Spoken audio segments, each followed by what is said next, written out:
Bonjour, je suis Mathieu Dupioma, le chef exécutif du Château Lagode à Aix-en-Provence. Le Château Lagode, c'est un magnifique établissement 5 étoiles dans lequel nous avons un domaine viticole et différents points de restauration. Mon travail consiste à superviser toute sa restauration avec une superbe équipe. Je vais vous présenter nos restaurants. Nous avons le restaurant Le Har, c'est un restaurant gastronomique qui a eu une étoile Michelin la première année. Le deuxième restaurant, c'est le restaurant La Source. C'est un restaurant qui est assez magique avec un design qui est très sympa. La magie de ce lieu est notre source naturelle du XIIe siècle, qui est totalement apparente.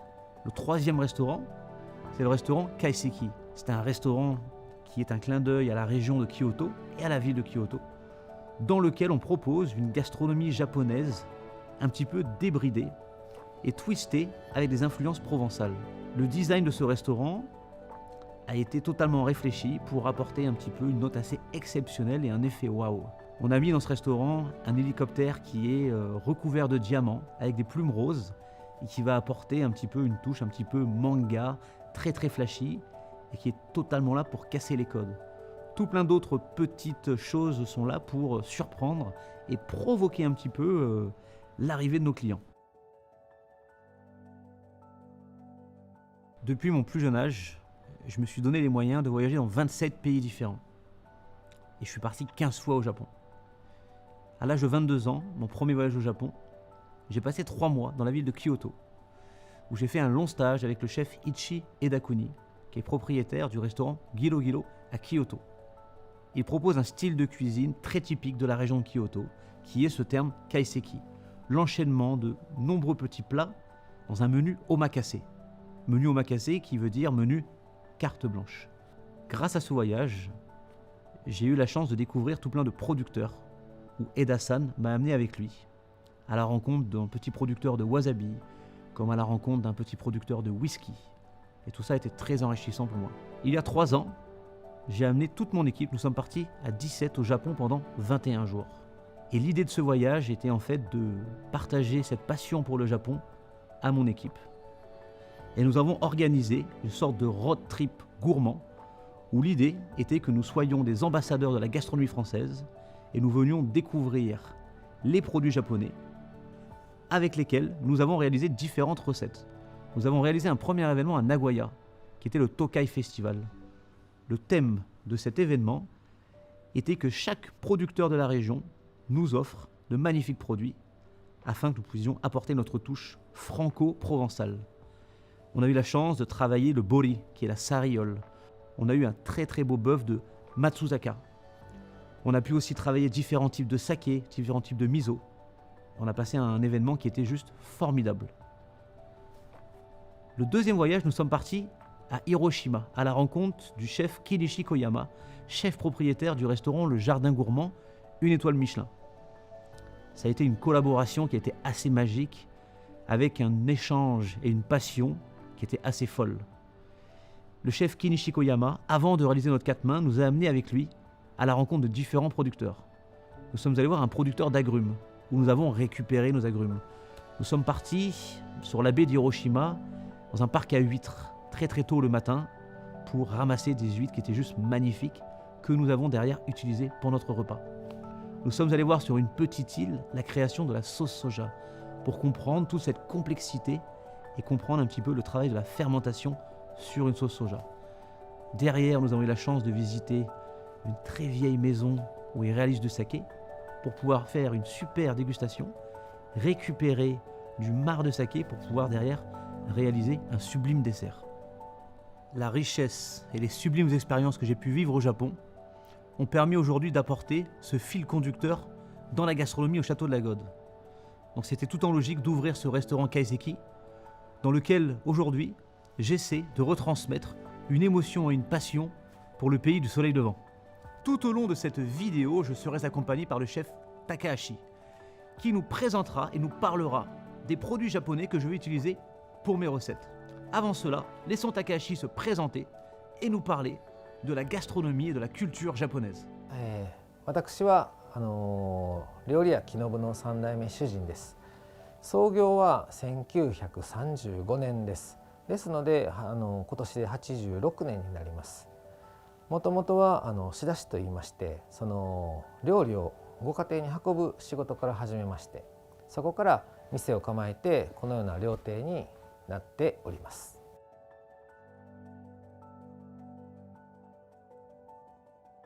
700年前のその料理の文化っていうのをそのまま、伝えるのではなくて、今に使えるように改変して使っていくっていうのが日本料理の良さで、例えば科学であれば、例えばニュートンからそれからアインシ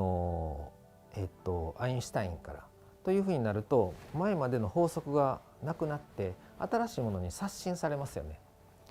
それは割とこう西洋の料理っていうのはそういうところがあるんですけれども、日本料理の場合はその昔のやってきたこと自体をそのまま生かすような工夫のまま、そこにもう一つその今の時代のものを積み上げて、その前の時代に培ってきたものを消さないように、その中のフレームでものを考えていって料理を作っていくっていうのが日本料理の作り方だというふうに考えています。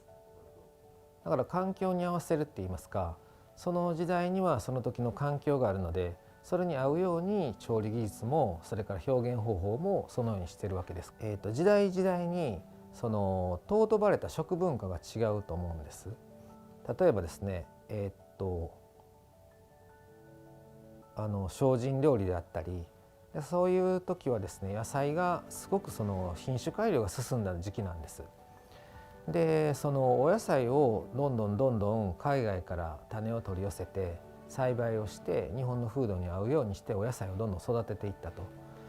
そういう時に関してはお野菜をおいしく食べる工夫がどんどん発達しましたし、反対にその室町時代のような時は武家社会ですから、そういうところから始末をする料理ですから、できるだけこう魚は干したものをとか、それから乾物をたくさん使うようになったりとかで、あとはその祝いの時には本膳形式といいまして、非常に豪華な食事で、それぞれ鯛を焼いたりとか、それから非常に遠いところから食材を取り寄せて包丁人に複雑な調理をさせてみたりというふうなところもあったりで、さまざまなその時代に応じてその調理法も料理の、美味しいと思う基準もさまざま変わってきたもんですから、それがいまだにですね、その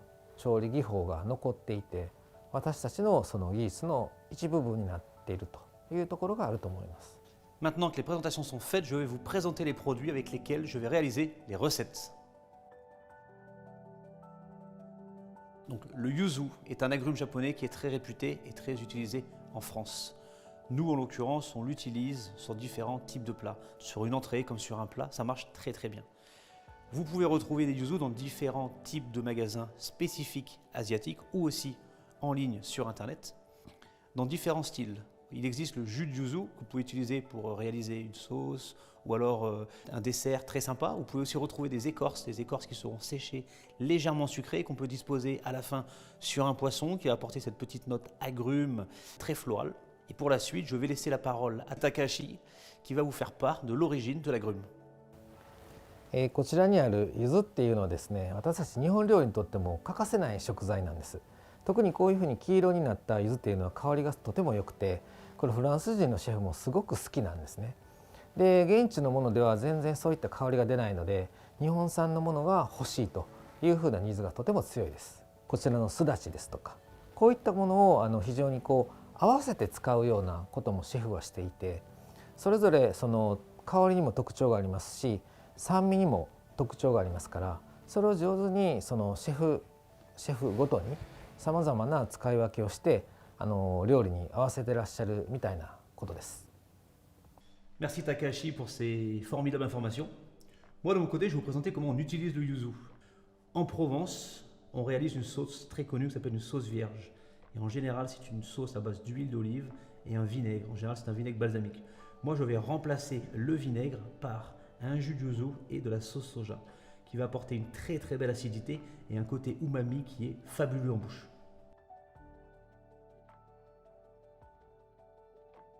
Donc le miso, c'est une pâte de riz et soja fermenté. On peut évidemment le retrouver en France dans différentes petites boutiques spécialisée dans les produits asiatiques. Et il existe énormément de différents types de miso. Je vais laisser Takahashi nous les présenter. こちらに用意してあるのは白味噌と赤味噌。こちらは主に米を使ってるんですね。米と大豆。でこちらの方は大豆のみで作ったお味噌です。ですのでそういった特徴があり、こちらは甘く、それからこちらは少し渋みがあって辛みがあると。ですのでどちらかというとこちらの方が醤油に近い感じですね。でその白味噌はどちらかといえばお野菜によく合います。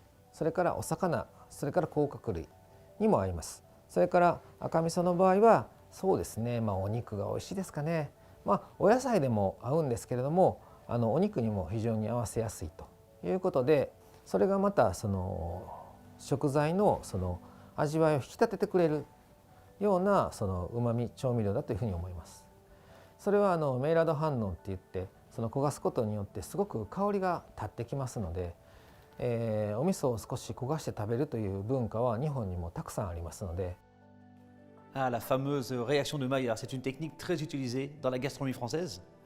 Moi, je vais l'utiliser sur différents types de recettes. En l'occurrence, le miso blanc, on va en fait tout simplement le disposer au fond de l'assiette et le brûler au chalumeau, on va le caraméliser. Et c'est ce qui va apporter un mélange un petit peu de sucré-salé et un côté un petit peu torréfié avec cette technique de la réaction de Maillard.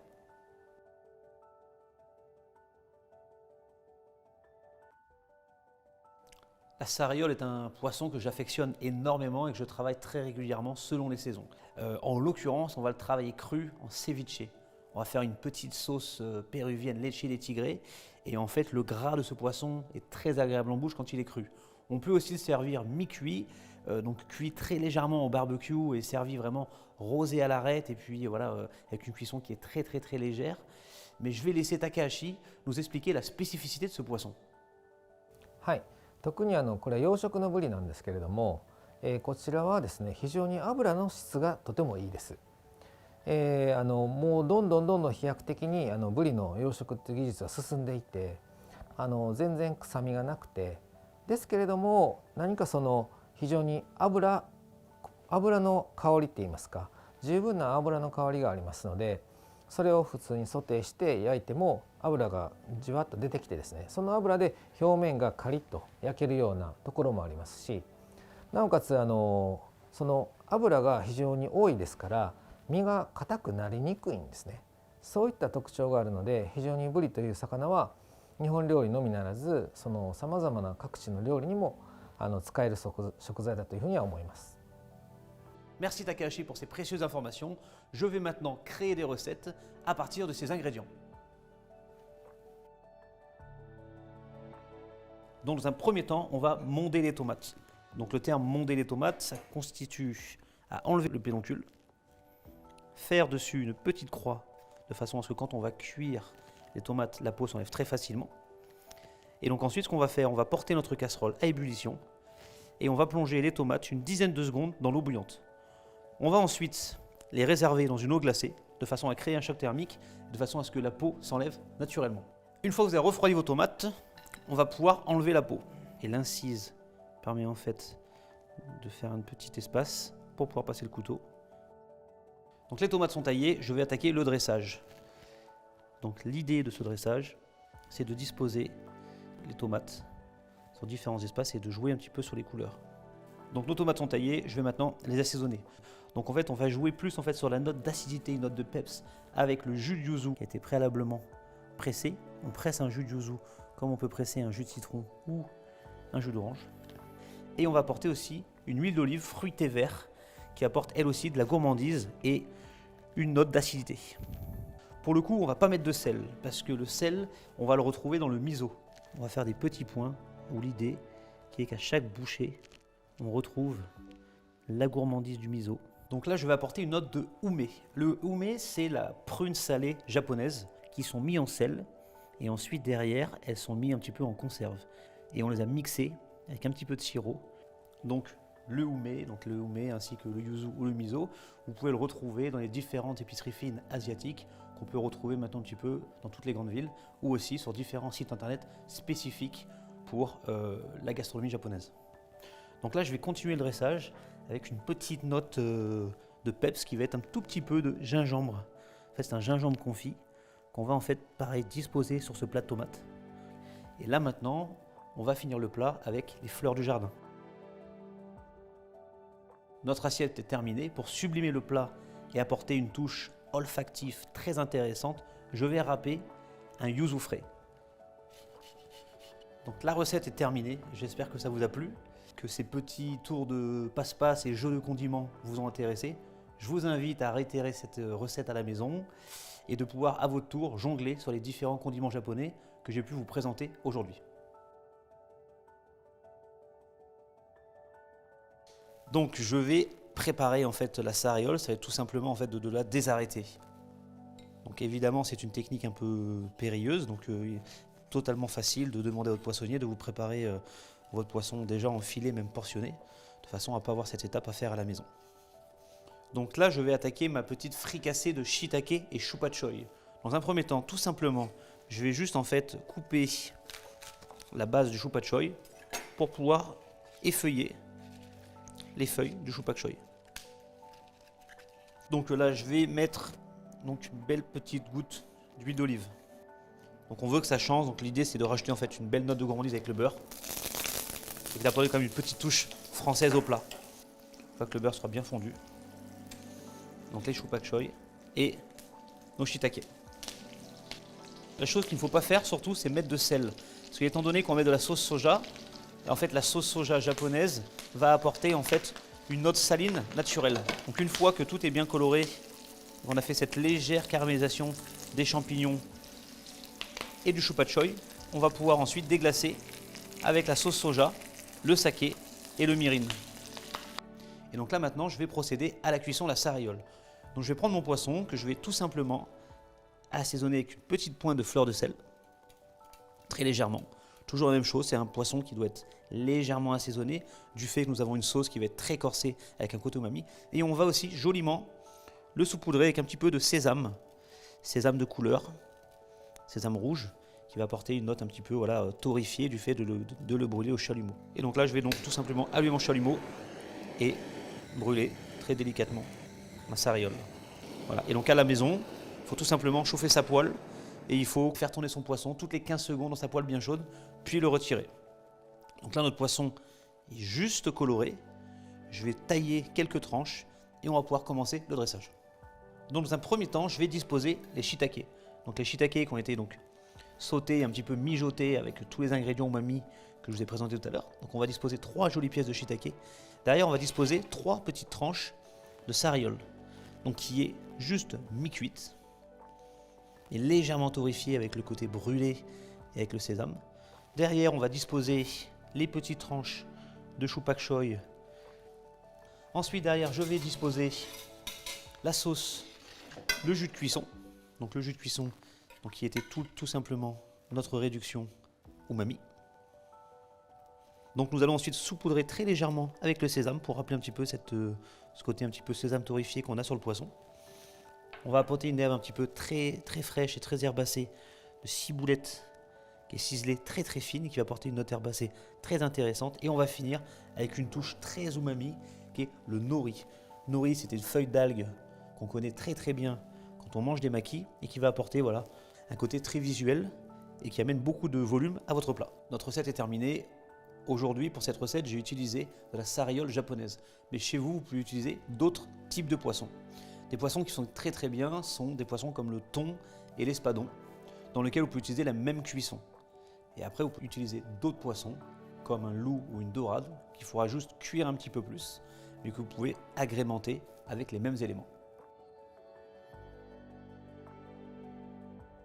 Donc là, je vais prendre le thé matcha, donc le thé traditionnel japonais qui est utilisé en général à la fin d'un repas. Et nous, on va l'utiliser pour notre ganache. Donc là, je vais disposer le thé dans la crème que je vais ensuite porter à ébullition. Donc là, je porte à ébullition ma crème, le miel et le thé matcha pendant 3-4 minutes que je vais ensuite verser sur mon chocolat blanc. Une fois que la ganache sera bien incorporée et que le chocolat sera bien fondu, on le disposera au réfrigérateur. Je vais maintenant monter la crème. Donc pour savoir si la crème est bien montée, il suffit tout simplement de tourner son cul de poule. Et normalement, si la crème ne tombe pas, c'est que la crème est bien montée. Je vais ensuite la mettre au réfrigérateur. Pour réaliser le granité citron vert wasabi, je vais additionner dans une casserole le citron, l'eau, le sucre ainsi que le wasabi que je vais porter à ébullition.